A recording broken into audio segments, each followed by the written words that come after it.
Sheikh Omar Abdel-Rahman was born in the city of Al-Gamaliya in the Dakhliya Governorate, Egypt on May 3, 1938. He lost his eyesight when he was 10 months old, and he studied Braille version of the Quran as a child and had mesmerized by the age of 11 and was sent to an Islamic boarding school. He developed an interest in the works of Ibn Taymiyyah and Sayyid Qutb. He studied at Cairo's University School of Theology and later earned a doctorate in Tafsir, the Quranic interpretation, from Al-Azhar University in Cairo. His thesis was entitled Al-Quran min Kushmuni Kama Talawahul Surah Al-Taba, or in English, the Quran's attitude toward its opponent in perspective of Surah Al-Taba, in which it received international acclaims with the highest grade. Part of the 2,000-page dissertation had been published in book form in 2006 in Egypt. Soon after leaving university, Abdul-Rahman began preaching against the secular regime of Egyptian President Gamal Abdel Nasser. Abdul-Rahman became one of the more prominent and outspoken Muslim clerics to denounce Egyptian secularism. Muhammad al-Faisal, son of King Faisal bin Abdulaziz al-Saud, was very much like his father, a visionary. On July 5th of 1979, al-Faisal, along with members of the Muslim Brotherhood and Saudi financiers, along with Omar Abdel-Rahman, all made an investment. That investment was made towards an Islamic bank, which would serve as a parent institution for 55 other Islamic banks. The Dar al-Mal al-Islami Trust, the House of Islamic Money. But who was Rahman? In 1970, Anwar Sadat became the president of Egypt. It lasted 11 years. But the rising power of the radical Islamic groups such as Tanzir al-Jihad and al-Islamiyya, for which Rahman was a part of, tried forcing a theocratic government in Egypt, and it became virulent under the fervent members such as Muhammad ibn al-Salam Faraj, Aboud al-Zamar, Karam Zudi, and of course, Rahman. Rahman then issued a fatwa towards Sadat, claiming that Sadat was a secularist. Faraj explains that Sadat's assassination, which happened 10 years later, was strictly about implementing a Salafist ideology and Sharia law in Egypt. Over 330 Islamists were arrested under orders from Vice President Hosni Mubarak, who became the president after Sadat was assassinated. Rahman was amongst those arrested, along with his adversary, Ayman al-Zawahiri, from the Tanzir al-Jihad. Rahman had belonged to the Al-Islamiyya Southern Group, but had close connections with the al-Jihad group as well. Due to Rahman being blind, he was subsequently released from Torah prison without charge. Egypt had expelled Rahman, who then relocated to Afghanistan in 1984 to participate in the global jihad against the Soviets. Rahman would then travel to the Sudan and Egypt, where he would apply for a tourist visa, a U.S. visa. All the while, Rahman was under a terrorist watch list, which is issued to all naturalization centers around the world. However, the Cairo U.S. Embassy where Rahman went to apply had CIA agents employed as its staff. There, he would be granted a U.S. tourist visa not once, not twice, but 3 times. A State Department representative discovered that Rahman had, in fact, received 4 U.S. visas dating back to December 15, 1986. All were given to him by CIA agents acting as consular officers at American embassies in Khartoum and in Cairo. The response from the CIA was simply to feign ignorance. They had not known about Rahman and did not know that he was on a terrorist watch list. They claimed to have never heard of him before. Rahman would enter the United States between 1986 and 1990. He would visit mosques in Arizona, Detroit, Minneapolis, and New York. His job was to raise funding for the jihad in Afghanistan through the Maktab al-Khidmat in Peshawar, Pakistan, and in Brooklyn, New York, headed by Mustafa Shalabi, Fawaz Dama, and Ali Shinawi, the founders of the Al-Kifa Refugee Center. The center acted as an extension to the Al-Khidmat in Pakistan. Millions of dollars flowed through here. was also being partly funded indirectly by the CIA under Operation Cyclone, which was the code name for the U.S. Central Intelligence Agency program to arm and finance jihadists from 1979 to 1989. Rahman would travel to the Sudan, Iraq, and Pakistan as well. However, after the war, Rahman had settled into the Farouq Mosque, next door to the Al-Khifa Refugee Center in Brooklyn, to head as its imam, as well as the Masjid al-Salam in New Jersey City. There he would become immediately noticed by the more fervent believers of Salafi Islam. Their jihad didn't end in Afghanistan, and Rahman would explain in his sermons it was now directed to the great Satan, the United States. Mustafa Shalabi was the moderate local imam in Al-Farouq. He personally invited Rahman to speak in 1989. When the blind sheikh came, he never left. Rahman's speeches were taped on cassette and even sold to the locals in New York and New Jersey. His followers now dominated the mosque, all under the watchful eyes of the CIA, as well as local authorities, including the FBI. The sermons became more sensationally violent, and Shalabi began to worry about whether inviting Rahman was a good idea. Shalabi would then argue with Rahman about the funding for the war should now be better spent on rebuilding Afghanistan and helping the Palestinian cause in Israel. Rahman vehemently disagreed. He wanted to use the funding to further jihad here in the States, as well as using part of it to help overthrow Mubarak's government in Egypt.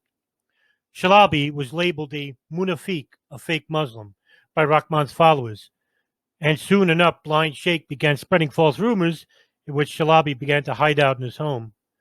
Just one day before Shalabi was to move to Egypt, where he sent his wife earlier, Shalabi's body was found at his house on March 1st. He had been shot and stabbed multiple times, and $100,000 was stolen from his person. Shalabi is found with 2 red hairs in his hand, in which local investigators began to suspect one of the Al-Farouq Rahman followers, Mahmoud Abalima, who was nicknamed the Red. He is red-headed. They never made the connection, of course. Shalabi's murder, as of today, is still open. But July of 1993, the New York Times had penned an expose regarding the blind Sheikh's tourist visas. Quote, Central Intelligence Agency officers reviewed all 7 applications made by Sheikh Omar Abdel-Rahman to enter the United States between 1986 and 1990, and only once turned him down because of his connections to terrorism. Government officials said today. Mr. Abdel-Rahman helped to recruit Arab Muslims to fight the American-backed war in Afghanistan, and his lawyer and Egyptian officials have said he was helped by the CIA to enter the United States. American officials acknowledged last week that the diplomat at the U.S. Embassy in Khartoum, who signed the May 1990 U.S. visa request that allowed Mr. Rahman to enter the United States, was in fact a CIA officer. End quote. Rahman's core group of followers were beginning to train in firearms. Ali Muhammad, a former U.S. Special Forces soldier, CIA and FBI informant, had been a loyal subject to Omar Abdel-Rahman as well. Muhammad was also an Egyptian and was closely linked with Rahman, and at times even trained the Al-Farouq members in firearms training and bomb making. In one such instance, in 1989, members of the Al-Farouq Mosque visited the Calverton shooting range in Long Island, New York, in which the FBI had photographed them. In one particular photograph involved El Said Nosser, Mahmoud Abalima, Mohammed Salameh, Nadel Ayad, and Clement Rodney Hamptonell.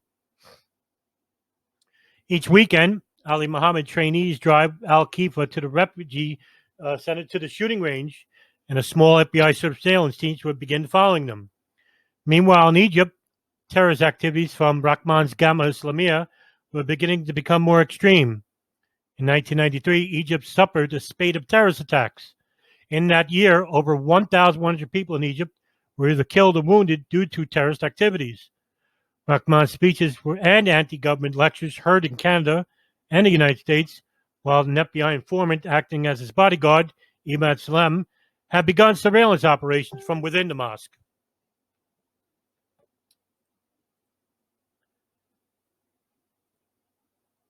In 1990, Rahman began to also lecture at the Al-Salam Mosque in Jersey City. While there was also another FBI informant who didn't garner as much attention as Imam Salem did. Mamdouh Zaki Sakkari began attending the Al Salam Mosque while Rahman gave his sermons from there time to time. According to Sakkari, quote, they were talking all the time about targeting American symbols, the Empire State Building, the Statue of Liberty. A few of the guys came to the mosque to pray and go home, but others gathered to conspire in small groups, talking in deep, slow voices. They see the U.S. as an imperialist power, the big Satan, the root of all evil in the world, end quote. Two of the mosque's more militant loyal members of Rahman, Mohammed Salameh and Ibrahim El Gabroni, both of whom would have a larger impact as they subsequently involved in the 1993 World Trade Center bombing of the North Tower. However, this was not in planning at the time. Sakkari could not get close to the inner circle. Imad Salem, however, did. On November 5th, 1990, what would be known as the first terrorist attack inside the United States happened at the Halloran House, a Midtown Manhattan hotel. El Said Nosser, one of Rahman's most loyal followers, was dressed modestly, even adoring a kippah, which is a Jewish hat, when he walked up to the table, which also had a known Jewish supremacist talking with other people after his lecture had finished, Rabbi Meir Kahane. Kahane himself, known as a Jewish militant and founder of the Jewish Defense League, which proscribes Israel being only made for Jews. Nosser walked in front of Kahane and pulled out a .357 Magnum. Kahane was shot once in the throat at point-blank range, killing him in short succession, while Nosser bolted outside as Kahane's men gave chase through the city streets.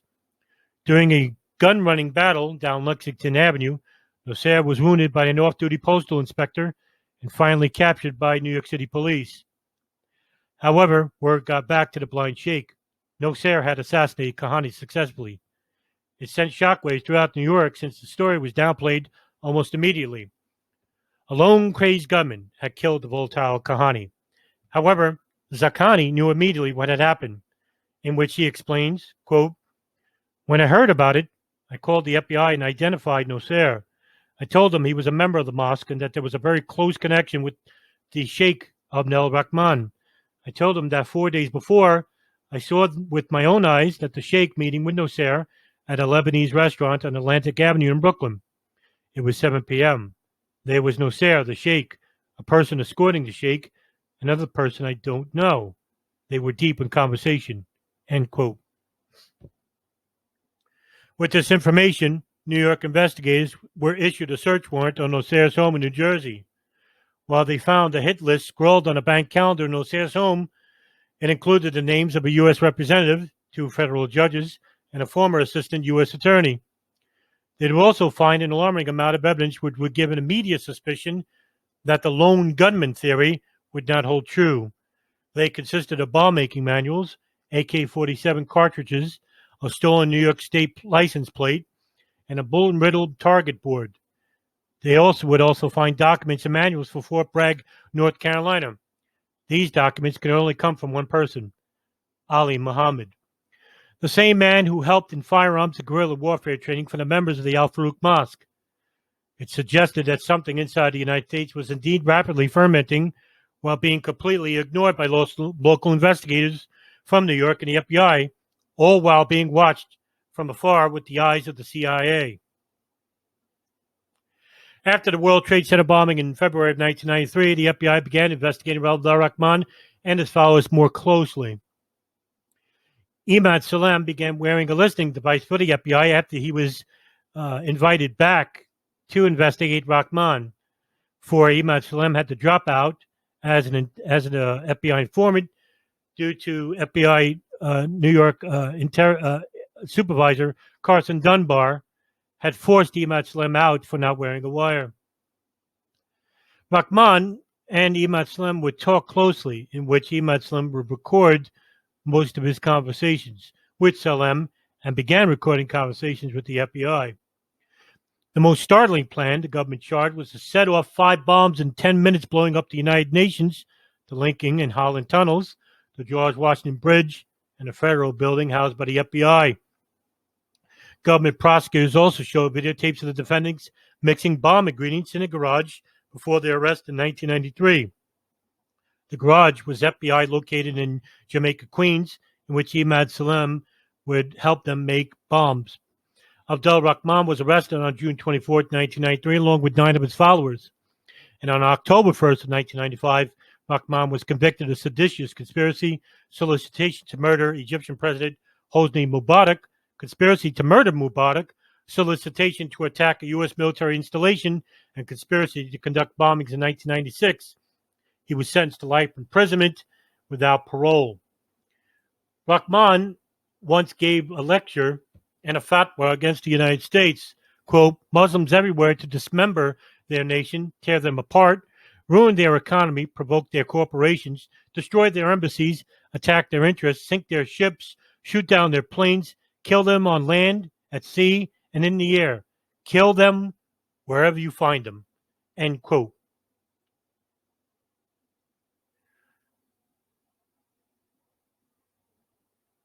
In 1996, Rahman's Al-Jama'a Islamiyya took part of a terrorist activity which involved tourists at the Temple of Hatshepsut. I'm sorry, the year was 1997.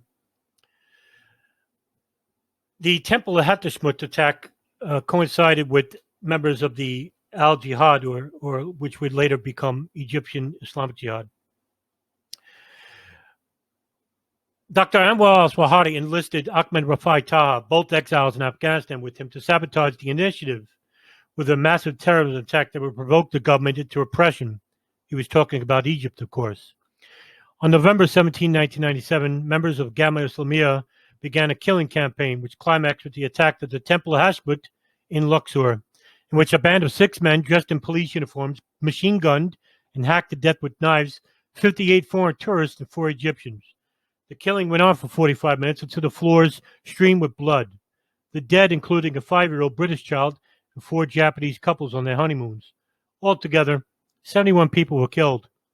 The attack stunned Egyptian society, devastated the tourist industry for a number of years, and consequently sapped a large segment of popular support for violent Islamism in Egypt. The plan ultimately backfired. The revulsion of Egyptians and rejection of jihad terrorism was so complete, the attack supporters backpedaled. The day after the attack, Rafai Taha claimed the attacks intended only to take the tourists hostage. Despite the evidence of the systematic nature of the slaughter, others denied Islamic involvement completely. Sheikh Omar Abdel-Rahman blamed the Israelis for the killings, and al-Zawahiri maintained the Egyptian police had done it. Rafai Taha signed the Al-Qaeda fatwa, the International Islamic Front for Jihad Against Coups and Crusaders, to kill Crusaders and Jews on behalf of the Islamic group. He was forced to withdraw his name from the fatwa, explaining to fellow members that he had only been asked over the telephone to join the statement for support of the Iraqi people.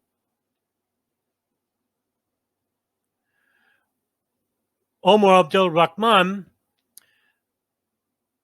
began serving his life sentence at FMC Rochester in Minnesota.